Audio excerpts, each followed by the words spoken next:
আসসালামু আলাইকুম এভরিওয়ান, আশা করি আপনারা সবাই ভালো রয়েছেন। আপনাদের ফোনের হয়তো স্টোরেজ অথবা জিমেইল স্টোরেজ বিভিন্ন কারণে হয়তো বা ফুল দেখায়। সো সেই কারণে হয়তো বা আপনার গুরুত্বপূর্ণ ফটো, ভিডিও, ফাইল, পুরোনো ফাইলগুলো হয়তো আপনারা ডিলিট করে থাকেন। সো আপনাকে আর কোনো ধরনের গুরুত্বপূর্ণ ফটো, ভিডিও, ফাইল টাইল এগুলো ডিলিট করার প্রয়োজন পড়বে না।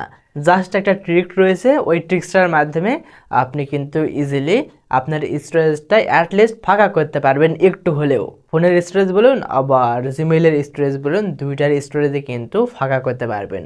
অলরাইট, ফার্স্টে আমরা চলে যাচ্ছি হোয়াটসঅ্যাপে। কেন হোয়াটসঅ্যাপে চলে যাচ্ছে সেই ব্যাপারটা আপনারা ডেফিনেটলি একটু পরে বুঝতে পারবেন। অলরাইট, হোয়াটসঅ্যাপে আসার পরে কর্নারে দেখতে পারবেন এই যে থ্রি ডট মেনু, তো আপনি এখানে ক্লিক করে দিলেন। এখান থেকে সেটিংস আইকন দেখতে পারবেন। সবার নিচে একটা অপশন দেখতে পারবেন এই যে স্টোরেজ অ্যান্ড ডাটা, তো আপনি এখানে টাচ করে দিলেন। সো স্টোরেজ অ্যান্ড ডাটাতে টাচ করে দেওয়ার পর সবার উপরে একটা অপশন দেখতে পারবেন ম্যানেজ স্টোরেজ। সো লেটসে এখন হয়তো বা আপনারা অনেকগুলো ফাইল দেখতে পাচ্ছেন, রাইট? সো এখানে কিন্তু আমার কত জিবি স্টোরেজ দখল করে রয়েছে সেই ব্যাপারটা কিন্তু আমি দেখতে পাচ্ছি। যেমন আমার সবার উপরে হয়তো বা দেখতে পাচ্ছেন 1.5 জিবি স্টোরেজ অলরেডি কিন্তু ফুল রয়েছে।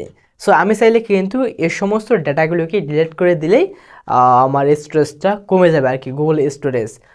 আপনারা হয়তো একটা ব্যাপার কোশ্চেন করতে পারেন, সেটা হচ্ছে ভাইয়া আমি তো হোয়াটসঅ্যাপটা আনইনস্টল করে দিলে তো সেই ব্যাপারগুলো ফাঁকা হয়ে যাচ্ছে, আমার গুগল জিমেইলের স্টোরেজটা ফাঁকা হয়ে যাচ্ছে। নো বস, সেই ব্যাপারটা হয়তো কখনোই পসিবল না, কারণ এটা কিন্তু অলরেডি আপনার জিমেইলের স্টোরেজে গিয়ে স্টোরেজ হচ্ছে, দ্যাটস ওয়াই কিন্তু ফুল দেখাচ্ছে। আপনার অ্যাপটা আনইনস্টল করার পরেও কিন্তু অধিকাংশ সময় থেকে যায়। অলরাইট, আপনি কিন্তু এই ফাইলগুলো, এই সমস্ত ফাইলগুলো জাস্ট এই যে মার্ক করে করে কিন্তু ডিলিট করে দিতে পারেন। অ্যান্ড সেক্ষেত্রে কিন্তু আপনার ওই যে জিমেইল স্টোরেজের স্টোরেজটা অনেকটা ফাঁকা হয়ে যাবে। সো এছাড়াও বাড়িতে একটা টিপস বলি, অনেক সময় হয়তো আপনি এমন কিছু গ্রুপে অ্যাড হয়ে যান বা আপনার ফ্রেন্ডরা আপনাকে অ্যাড করে নেয়, তো সেই সমস্ত গ্রুপে কিন্তু অনবরত সবসময় হয়তো বা like photo, video, file tile এগুলো আদান প্রদান বা শেয়ার করে হোয়াটসঅ্যাপে। সো দ্যাটস ওয়াই কিন্তু আপনার স্টোরেজটা এভাবে ফুল হয়ে যাচ্ছে। সো যদি এমন কিছু গ্রুপ থেকে থাকে তাহলে আপনি কিন্তু সেই গ্রুপ থেকে লিভ নিতে পারেন। সো এইটাই আর কি।